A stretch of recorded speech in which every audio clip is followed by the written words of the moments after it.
A poor girl sheltered a homeless man, unaware he was a hidden chief executive officer. What happened shocked all. Hello, everyone. Before we begin today's story, I have a small favor to ask. Please hit subscribe and turn on the notification bell so you never miss our channel's new videos. It is quick, free, and the best way to support us in bringing you more dramatic stories. Your support means the world to us. Where are you watching from? Drop your city or country in the comments below. Thank you very much. Now, let us return to our main character. Rain hammered the cracked sidewalk of the old neighborhood, the kind of cold March rain that seeped into every layer of clothing. Under the dim, flickering street lamp, Emily tightened her thin jacket around her shoulders. She had just finished her late shift at the diner and was walking home through the narrow alley she could not afford to avoid. Her shoes were soaked, her stomach empty, and her paycheck already divided in her mind between rent, groceries, and her mother's medication. As she turned the corner, she stopped.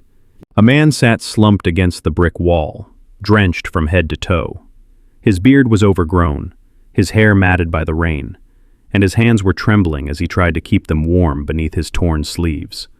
The cardboard beside him had turned to mush in the puddles. For a second, Emily hesitated. It was late. It was unsafe. She had nothing left to spare. But something in the way he looked up at her made her pause.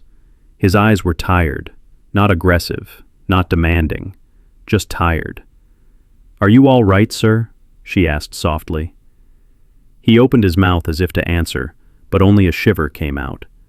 The wind sliced through the alleyway, making him curl in on himself. Emily felt her heart twist. She remembered nights when she and her mother had slept in shelters after hospital bills had wiped out everything. She remembered the feeling of cold that never quite left your bones. She could not walk away. "Come with me," she said suddenly. "My place is not much, but at least it is warm." The man lifted his head, startled. "You do not have to," he whispered, voice hoarse. "I know," she replied gently, "but it looks like you need help tonight." She helped him stand.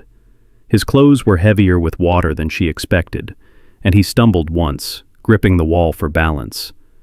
Emily steadied him, ignoring the splash of cold rain that ran down her sleeve. Together, they moved through the narrow street toward her small apartment complex, the neon sign of a closed laundromat buzzing quietly above them. Inside her room, Emily handed him a towel and an old sweatshirt that used to belong to her mother. She placed a cup of instant noodles on the table, steam rising from the pale broth. He stared at it as if unsure it was meant for him. "You can eat," she encouraged. "It is okay." "Thank you," he murmured, voice thin, almost disbelieving. Emily pulled a thin blanket from her closet and draped it over his shoulders. The room was small, barely big enough for her single bed, a second-hand table, and a thrift store lamp. But as the man wrapped the blanket around himself and bowed his head over the warm cup, the space felt almost gentle. For a moment, Emily watched him in silence. She wondered what had brought him here. Had he lost his job? His home? His family? Life could collapse quickly. She knew that better than anyone. But she never imagined the truth. She never imagined that the man sitting quietly at her table, grateful for a simple cup of noodles, was a millionaire chief executive officer in disguise. And before the night was over, he would do something that would change both of their lives forever. Morning light crept through the thin curtains of Emily's small apartment. She had barely slept. The sound of steady breathing from the corner reminded her that the stranger she had helped was still there, wrapped in the blanket she had given him. For a moment, she wondered if he would disappear before sunrise, the way many people in desperate situations often did. But when she turned, he was awake, sitting upright, his hands folded carefully in his lap as if afraid to touch anything. "Good morning," Emily said softly. He nodded. "Thank you for letting me stay. I did not mean to cause trouble." "You did not," she replied. "Are you feeling a little better?" "A little," he answered. His voice was still rough, but steadier than the night before. Emily poured hot water into two mismatched cups. Steam rose, filling the room with a faint smell of instant coffee. She placed one cup in front of him. He accepted it with both hands, like it was something fragile. "I never caught your name," she said. The man hesitated for a moment. "You can call me Ethan," she smiled.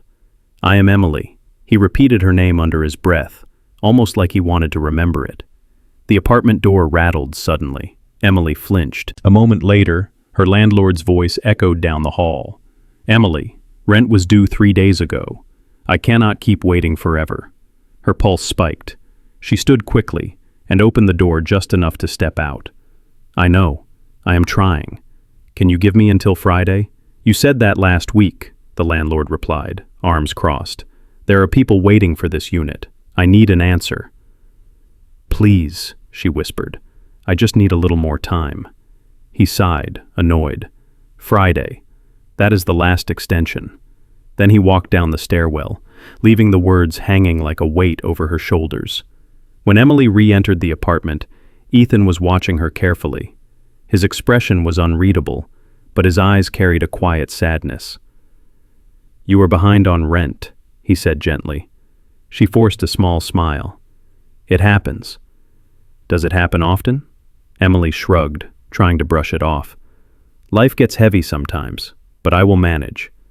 He looked down at his cup, fingers tightening around it. "You helped me last night even though you were struggling yourself." "That does not matter," she said. "If someone is freezing on the street, you do not walk away." For a long moment he studied her with an intensity she did not understand. It was not judgment. It was something softer, something like gratitude mixed with disbelief. Later that afternoon, Emily walked him to the community soup kitchen 2 blocks away. She had to go to her shift at the diner, and she thought he might get a warm meal while she worked. The line outside the shelter was long, filled with tired faces and worn coats. Ethan looked at them quietly, his jaw tightening for a brief second before relaxing again. "You will be all right here for a few hours?" she asked. "I will try," he said. She gave him a reassuring nod and hurried toward the bus stop.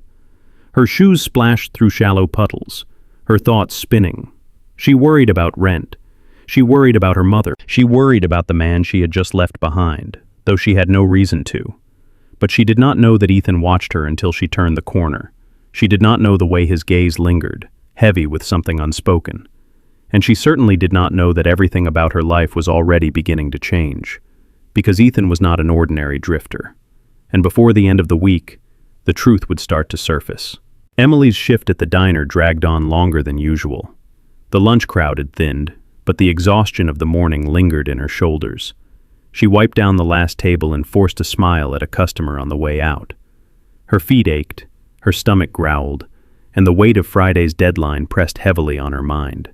Yet in the quiet moments between orders, she found herself wondering about Ethan. She hoped he had eaten. She hoped he had found a place to rest until she finished work. By the time her shift ended, the sky had darkened again. The air carried the chill of approaching night. Emily wrapped her jacket tightly around herself and hurried toward the soup kitchen. She scanned the line outside, then the doorway, then the sidewalk. No sign of him. Anxiety pinched her chest. Maybe he had left. Maybe he had found someplace better. Or maybe something worse had happened. She stepped inside. The room was warm, filled with the scent of vegetable soup and stale bread. Volunteers moved swiftly between tables. A thin, elderly woman named Ruth, who often served at the kitchen, noticed Emily right away. "Looking for someone, dear?" Ruth asked gently. "Yes," Emily replied. "A man named Ethan. I brought him here earlier." Ruth thought for a moment, then nodded. "Quiet fellow? Tall, tired eyes?" "That sounds like him," Emily said quickly. "Did he eat? Is he still here?" "He ate," Ruth confirmed, "but he left about an hour ago. He was very polite. Thanked everyone, helped clean up a few chairs, and then walked out into the rain." Emily felt relief and worry at the same time. "Did he say where he was going?" "No, dear, but he held on to that folded piece of paper like it meant the world." Emily froze. She remembered that paper. The night before, he had clutched it even while shivering from the cold. She had assumed it was a note, or a memory, or something he could not bear to lose. The way Ruth described it made the curiosity sharpen. Outside, rain began to fall again, steady and cold. Emily stepped under the awning and pulled out her cracked phone, checking the time. She needed to get home soon and prepare for her early morning shift, but something in her heart tugged her in another direction. She scanned the street again, hoping he might still be nearby. Then she saw him. A block away, near the entrance of an abandoned hardware store, Ethan stood beneath a flickering sign. He was looking at the same unfolded paper, the rain soaking the edges. His posture was not that of a man simply lost. It was the posture of someone carrying a weight far heavier than he let on. Emily hurried toward him. "Ethan!" she called out. He startled, quickly folding the paper and slipping it into his pocket. "Emily, I did not expect you to come back." "I just wanted to make sure you were all right," she said, catching her breath. "Ruth told me you helped clean up." He shrugged lightly. It felt right. Rain dripped from his hair. His borrowed sweatshirt clung to him from the damp, and cold shivers ran through his arms. Emily knew he could not spend another night like this. "You can come back to my place," she said softly. "At least until we figure something out." Ethan looked at her with a mixture of gratitude and disbelief. "You have already helped me enough." "Maybe," she replied, "but I do not want to find you sick on the street tomorrow." For a long second he said nothing. Then he nodded. They walked side by side through the dim street. The rain softened, and the distant glow of streetlights reflected off the wet pavement. Emily noticed that he walked carefully, as if weighing every step. She wondered again about the paper he kept hidden. When they reached her apartment building, Ethan paused at the stairwell. He let out a faint breath. "Emily," he said quietly, "why are you helping me this much?" She looked at him, rainwater dripping from her eyelashes. "Because someone has to. And because once, I needed help too." His expression shifted. Something deep, something raw, flickered in his eyes. He followed her inside. Neither of them knew that tomorrow would bring the first small crack in his disguise, and the truth behind that folded paper would be the beginning of everything. The next morning arrived with a pale, gray light slipping through the curtains. Emily woke to the soft clatter of something in the kitchen. For a moment, she thought she was dreaming. No one ever used her kitchen but her, so she slipped out of bed, feet touching the cold floor, and stepped into the small hallway. Ethan was standing by the counter, trying to fix the loose handle of her cabinet door with a borrowed screwdriver. He looked up quickly when he heard her. "I am sorry," he said. "The hinge was broken. I thought I could repair it." Emily blinked, still half asleep. "You did not have to do that." He set the tool down carefully. "You have given me a place to stay. I wanted to help, even if it is something small." The gesture caught her off guard. In his oversized, borrowed sweatshirt, he looked nothing like the man she met on the street. There was a gentleness to him, and something almost disciplined about the way he moved, as if he was used to fixing things, solving things, stepping into action without being asked. "I made some oatmeal," he added quietly. "It is not much, but I hope it helps." Emily let out a soft laugh. It has been a long time since anyone cooked breakfast in this apartment. They ate together at the tiny table. The oatmeal was watery, but warm. For Emily, warmth was enough. She noticed Ethan watching the steam rise from his bowl, his eyes distant, like he was thinking about somewhere else entirely. "Ethan," she said gently, "that paper you were holding last night, is it something important?" He stiffened almost imperceptibly. His hand moved toward his pocket, then stopped. "It is just something I need to deal with." She did not press. Everyone had a past. Everyone had something they wished they could rewrite. Before she could ask another question, the apartment buzzer rang sharply. Emily jumped. Hardly anyone ever visited her. She opened the door to find her mother's medication courier standing in the hallway with a clipboard. "Payment is due today," he said. "I cannot leave the refill without confirmation." Emily's stomach sank. She had forgotten the order was scheduled. She bit her lip, glanced back at Ethan, then returned her attention to the courier. "Can you give me a few hours?" she asked. "I can give you until noon," he replied. "After that, it goes back to the pharmacy." He left. Emily closed the door slowly, pressing her forehead lightly against it. The reality hit her harder than she expected. Rent was due Friday, medication was due today, and her double shift at the diner would barely stretch enough to cover groceries. When she turned around, Ethan was watching her with quiet concern. "Is it about your mother?" he asked. Emily nodded. "She needs her medication every day. I will figure it out." His brows pulled together slightly. "You always say that, but you should not have to do everything alone." She tried to smile, but it trembled. "Life does not wait for anyone. I just have to keep going." Ethan lowered his gaze, as if absorbing her words deeper than she intended. Then he stood, walked to the small window, and breathed against the glass, leaving a faint fogged circle. "Emily," he said after a moment, "when I was younger, I lost someone because help did not come in time.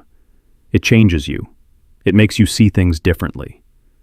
His voice was steady, but the pain underneath it was unmistakable. Emily felt her heart soften. "I am sorry, Ethan." He nodded once, almost grateful she did not ask for details. Later that afternoon, Emily left for her shift. Before she stepped out, she turned back to him. "Stay inside. It is going to rain again. And please, try to eat something." "I will," he said gently. But the moment the door clicked shut behind her, Ethan took the folded paper from his pocket. The edges were worn from being handled too many times. He opened it slowly. It was not a letter, not a map, not even a note. It was a printed email from his board of directors, a notice of an emergency hearing, a threat to remove him as chief executive officer if he did not return immediately. Ethan closed his eyes. He could not return, not yet. Not until he finished what he came here to do. And Emily had no idea that the quiet man fixing her cabinet door was the very millionaire at the center of a corporate storm. By nightfall, that truth would start to crawl closer, and the world she knew would begin to shift. Emily's double shift felt endless. The diner was short on staff, and she darted between tables until her legs burned. By the time the evening rush ended, her hands were trembling from exhaustion. She checked the time. Only 1 hour left before the medication courier returned the package to the pharmacy. Her heart pounded. She had made barely enough tips to cover half of it. As she hurried out of the diner, the wind cut sharply against her cheeks. Clouds rolled overhead, heavy and dark. She clutched her jacket tight and jogged toward the pharmacy, praying she would make it before closing. Inside, the fluorescent lights buzzed softly. The pharmacist recognized her immediately. "You are here for Monroe's refill?" he asked. "Yes," Emily said. "Can I pay part of it today and the rest tomorrow?" He shook his head sympathetically. "I am sorry, Emily. It has to be paid in full. Insurance will not cover another delay." Her fingers tightened around the money in her pocket. It was not enough, not even close. Her throat tightened, but she refused to cry in front of the counter. "Can you hold it until tomorrow morning?" she whispered. "I can hold it for 12 hours, no more." She nodded, thanked him, and stepped outside. Rain had started again, turning the sidewalk into dark mirrors. Emily stood beneath the awning, trying to steady her breathing. She felt the familiar squeeze of helplessness, the same one she had felt too many times before. She headed home slowly, each step heavy. When she reached her apartment building, she saw something she did not expect. Ethan was waiting at the bottom of the stairs. He stood beneath the flickering hallway light, his hair still damp from fixing a leak in her bathroom earlier. His expression shifted the moment he saw her. "You look exhausted," he said quietly. "I am fine," she replied, brushing past him. "Just a long day." But Ethan followed her inside, studying her face carefully. "Emily, what happened?"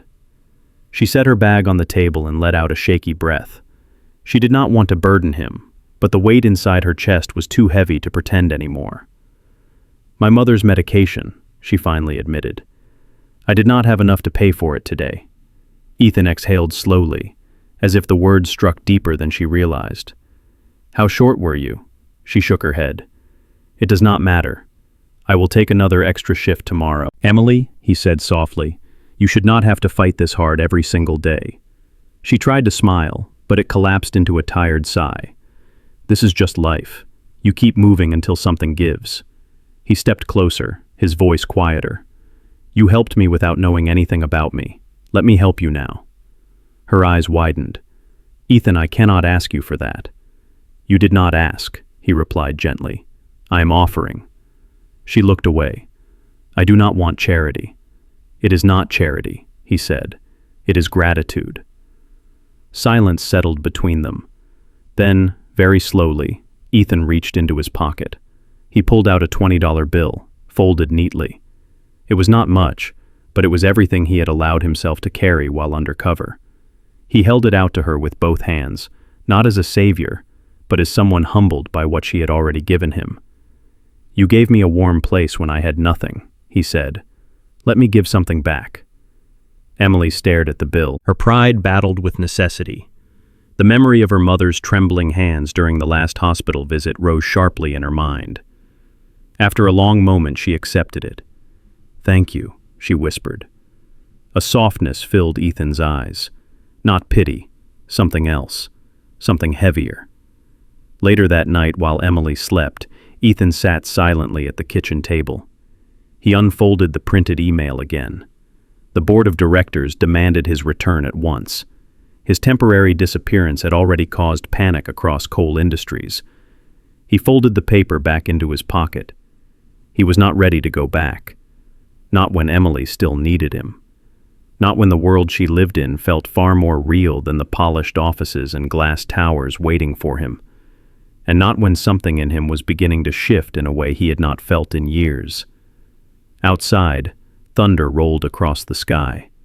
Tomorrow, the first thread of his true identity would start to unravel, and Emily would be the first to see the change. Morning arrived with the low rumble of thunder, still echoing from the night before. Emily woke early, long before her alarm, her mind already racing. She needed to get to the pharmacy before the 12-hour hold expired. She slipped quietly out of bed, trying not to wake Ethan, but when she stepped into the kitchen, he was already there, sitting at the table with a cup of instant coffee. You are up early, Emily said. So are you, he replied, offering a small smile. Are you going to the pharmacy? Yes, she said softly. I need to get there as soon as they open. Ethan stood. I will walk with you. You do not have to, she said. I know, he answered, but I want to. They left the apartment together. The air was cold, wet with the leftover rain. Puddles shimmered beneath the soft morning light as they walked. Emily kept her hands in her pockets, while Ethan walked just half a step behind her, like he was quietly watching over her without making it obvious. The pharmacy was already open when they arrived. Emily paid the remaining amount, clutching the small paper bag of medication with a visible breath of relief. Ethan watched her face closely, as if memorizing every detail of the moment. On the walk back, she slowed her steps. Thank you, she said suddenly, for last night, and for coming here with me. You do not have to thank me, he replied. You helped me first. Emily looked at him curiously. Ethan, what brought you to the streets? You do not have to tell me everything, but something about you does not feel like someone who has been homeless for long. He froze for a moment. It was the first crack. His posture shifted slightly, like the question collided with something he had been holding shut. He glanced away, struggling to form the right words. I made some mistakes, he finally said, and I needed to step back from everything. Emily nodded softly. She did not push further. She understood what it meant to carry things you could not speak about. But Ethan's reaction lingered in her mind. By the time they reached the apartment, she had to get ready for her shift. She changed quickly and grabbed her work apron. Ethan walked her to the door. If anything happens, she said, just stay inside and rest. I will be back later. He nodded. Be safe. Emily hurried down the stairwell. The moment she disappeared, Ethan closed the apartment door and leaned against it. His breath was unsteady. Her question echoed inside his mind. Something about you does not feel like someone who has been homeless for long. He walked to the kitchen table, pulled out the folded email, and opened it again. The bold letters stared back at him. Emergency board hearing. Attendance required. He rubbed his forehead, feeling the weight of his hidden identity pressing down harder each day. His absence had already caused problems. Shareholders were demanding answers. Rumors were spreading, but he could not return yet, not while Emily struggled the way she did. A sudden knock at the door made him jolt. He tucked the paper back into his pocket and approached the door cautiously. When he opened it slightly, a man in a charcoal suit stood in the hallway. The stranger's hair was slicked back, and his expression was tense, urgent. He looked completely out of place in this building. "Sir," the man whispered sharply, "where have you been?" Ethan's pulse spiked. "Keep your voice down," Ethan said quickly. "What are you doing here?" "You vanished without notice," the man replied. "The company is in chaos. The board wants answers. Reporters are asking questions. You cannot disappear like this." Ethan glanced down the hallway, nerves tightening. Emily could return at any moment. "Leave," Ethan said, voice low. "I am not ready to go back." "Sir, do not call me that here," Ethan hissed. "Just leave. Now." The man exhaled, defeated. "The longer you wait, the harder this will be." Then he stepped back and disappeared down the hall. Ethan closed the door, gripping the frame with one hand. His disguise was beginning to slip, and it was only a matter of time before Emily saw something she was never meant to see. Later that afternoon, as Emily returned from her shift and reached the bottom of the stairwell, she paused. A man in a charcoal suit was leaving her building. Her heart tightened. She recognized that look, that posture, that sharp seriousness. He looked like someone from a completely different world, and he had just come from her floor. Something inside her whispered that Ethan's truth was closer than she realized, and the reveal was no longer far away. Emily climbed the stairs slowly, her mind circling the image of the man in the charcoal suit. He had moved with confidence, with purpose, the kind of presence that did not belong in her building. For a moment she stood outside her apartment door, listening. She could hear faint movement inside. She took a breath and pushed the door open. Ethan was sitting at the kitchen table, his hands wrapped around a cup of hot water as if he needed the warmth to steady himself. When he looked up, something flickered across his face. Relief, then worry. "You are back early," he said. "There were not many customers," she replied, closing the door gently. "Ethan, there was a man leaving the building. He looked like he came from this floor." Ethan's shoulders tensed, hardly noticeable, but enough for her to see it. "Oh," he said quietly. "Do you know him?" she asked. He hesitated too long. Emily stepped closer. "Ethan, you can tell me." He opened his mouth, then closed it again. His fingers tightened around the cup, knuckles pale. "He was someone from my past," he finally said. "Someone I was not ready to see." The answer was vague, and it did not calm her nerves, but she nodded slowly and sat across from him. "Ethan, when I met you on the street, you were freezing, soaked, shaking. You looked like you had nothing. But every day I see pieces of someone else. Someone who moves differently, speaks differently, thinks differently. And today, that man looked like he belonged to your world, not mine." Ethan lowered his gaze, his throat working as he swallowed. Emily, but she did not press further. Instead, she reached for the grocery bag she had brought home, unpacking a few cheap items one by one. The silence between them was heavy, dense with unspoken questions. As she put a box of pasta on the shelf, her hand brushed against the cabinet hinge Ethan had repaired earlier that morning. She paused, remembering how precise he had been, how steady, how practiced. It was not the gesture of someone lost on the streets. It was the gesture of someone used to responsibility. She turned back toward him. "Ethan, if you are in trouble, I need to know." He looked up sharply. "I do not want to bring trouble into your life." "I already let you into my life," she said softly, trouble or not. His eyes softened, and for a moment he looked as if he might tell her everything. But then something shifted. Fear, hesitation, maybe guilt. A soft vibration broke the moment. Ethan flinched and reached for his pocket. His fingers hesitated before pulling out something Emily had never seen before. A sleek, black, high-end smartphone. Emily blinked. "I thought you did not have a phone." "I turned it off," he said. "I did not want to be reached." He powered it on and the screen lit up instantly. Dozens of notifications flooded the display. Emails, missed calls, urgent messages. But what caught Emily's eyes was the sender of the most recent text. Coal Industries, Board of Directors. Her breath hitched. Coal Industries was one of the most powerful companies in the state. She had seen the name on billboards, on commercials, even on the diner's television screen. Their chief executive officer, Ethan Cole, was young, brilliant, and always in the media spotlight. But that Ethan did not look anything like the man sitting in front of her. Except, Ethan followed her gaze to the screen and immediately turned the phone face down. "Emily, it is not what you think." But the tremble in his voice said otherwise. "You said your name was Ethan," she whispered. "What is your full name?" He closed his eyes. "Ethan, what?" He opened them slowly. The truth sat heavy in his expression. "Emily," he said quietly, "I did not want you to find out this way." She stepped back, her heart thudding. "Ethan," she whispered again, "what is your name?" The silence stretched. Finally, with a breath that sounded almost painful, he answered, "My name is Ethan Cole." The air between them froze. Emily felt the world tilt beneath her feet. Her small apartment, her chipped table, her exhausting double shifts. None of it belonged in the same universe as the name he had just spoken. Ethan reached out, but she moved back instinctively. "You lied to me," she said, her voice trembling. His face tightened with regret. "I hid the truth.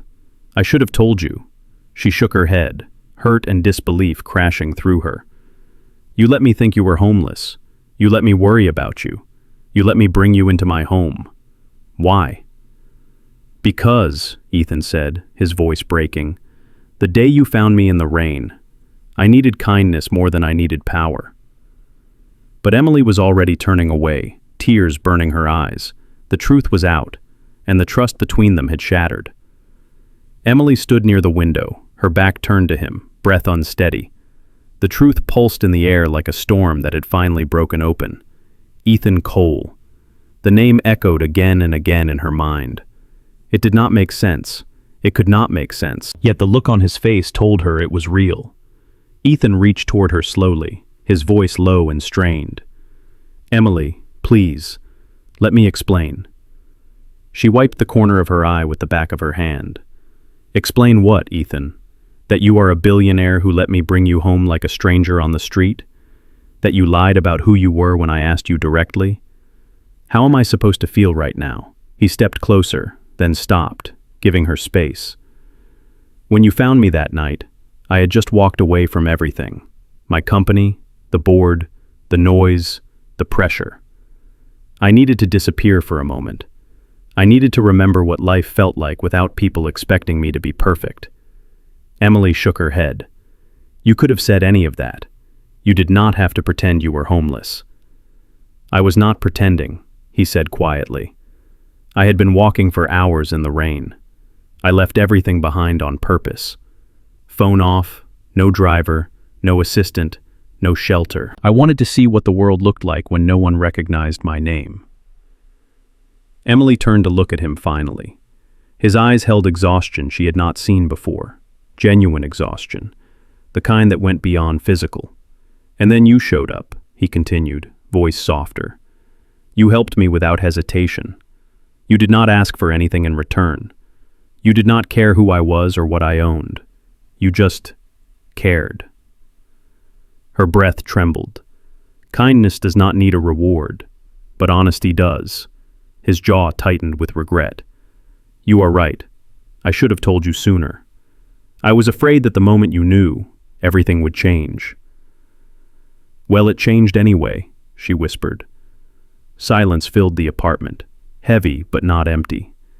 Ethan took out the folded email, placed it gently on the table and stepped back. "This is what I have been hiding.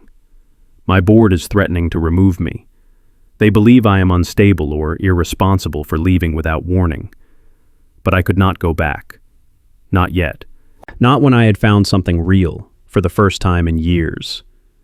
Emily stared at the paper, the words, "Emergency Board Hearing," bold at the top.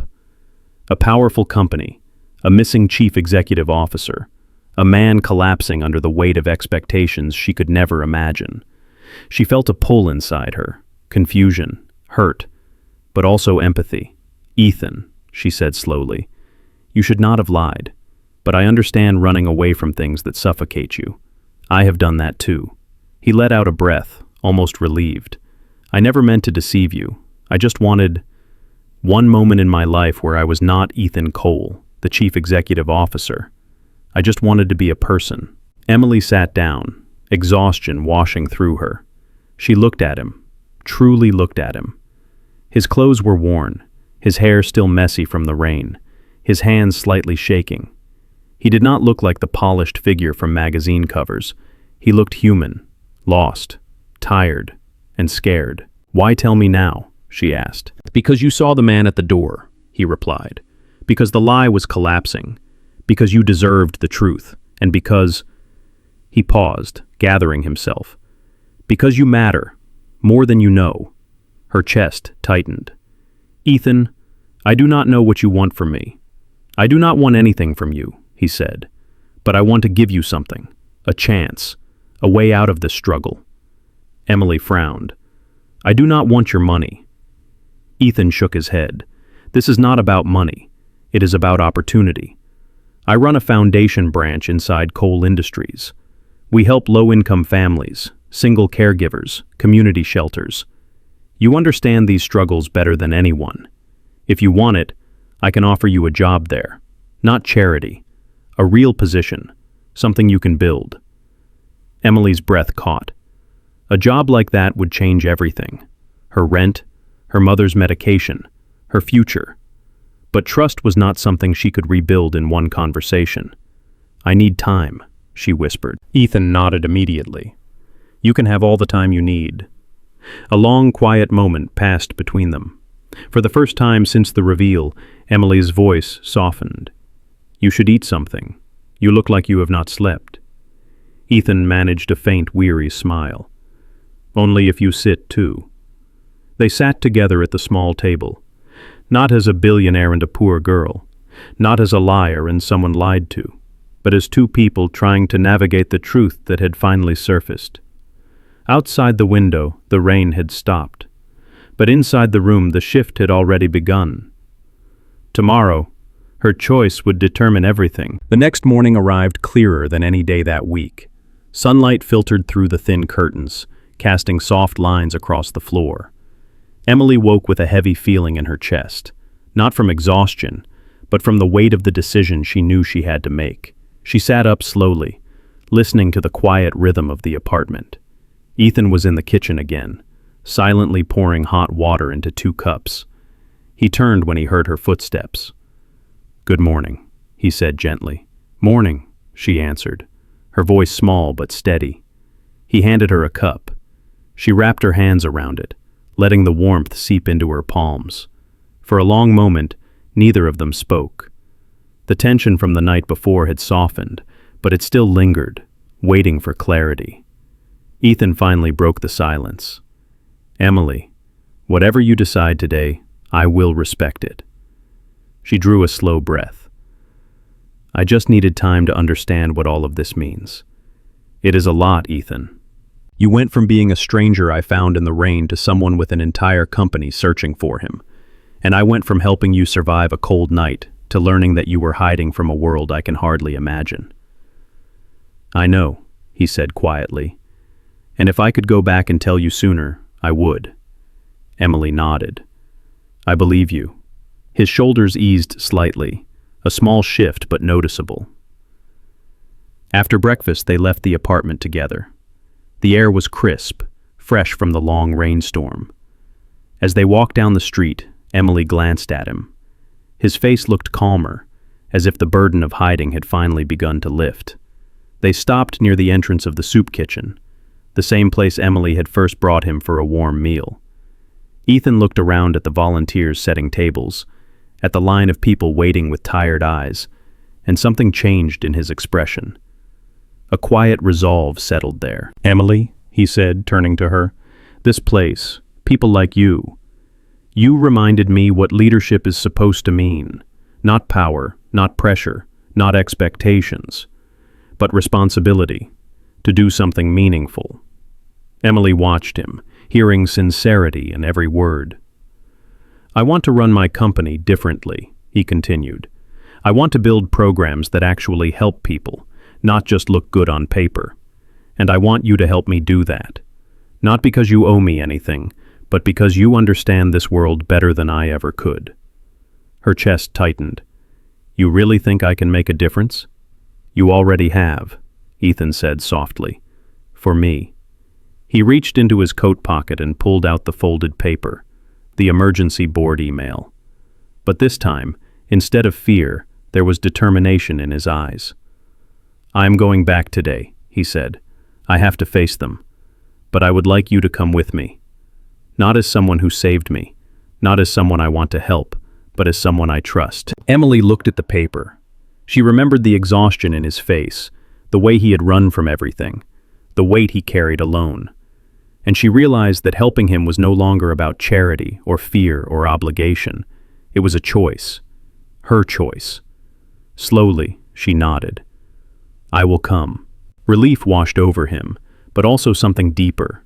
Gratitude, respect, and the beginnings of trust rebuilt. Later that afternoon, Ethan walked into the headquarters of Coal Industries for the first time since vanishing. Security guards stepped aside. Employees froze. The board members, already gathered in the conference room, turned in shock as he entered. But he did not walk in alone. Emily walked beside him, head high, nervous but steady. The contrast between them, her thrift store jacket and his understated confidence, did not matter. What mattered was that they entered together. Ethan addressed the board with a clear voice, explaining his disappearance, his exhaustion, and the truth he had rediscovered during his time away. When he finished, he introduced Emily. She reminded me what leadership is supposed to look like, he said. Integrity, kindness, understanding the world beyond these walls. I intend to rebuild this company with those values at the center. The board was silent, but the respect in their eyes was undeniable. That evening, as they stepped out of the building into the golden light of sunset, Emily turned to him. You were brave today, she said. So were you, Ethan replied. He took a slow breath. Emily, everything that happened, every step that brought me to you, I am grateful for it, and I want to move forward with honesty this time. Her eyes softened. Then we start fresh. He smiled, not the weary smile of a man hiding, but the real smile of someone finally stepping into the truth. And as they walked down the busy city street together, side by side, no disguises, no secrets, the world felt new again, not because a billionaire had found a poor girl, but because two people had found the courage to see each other clearly, and that changed everything.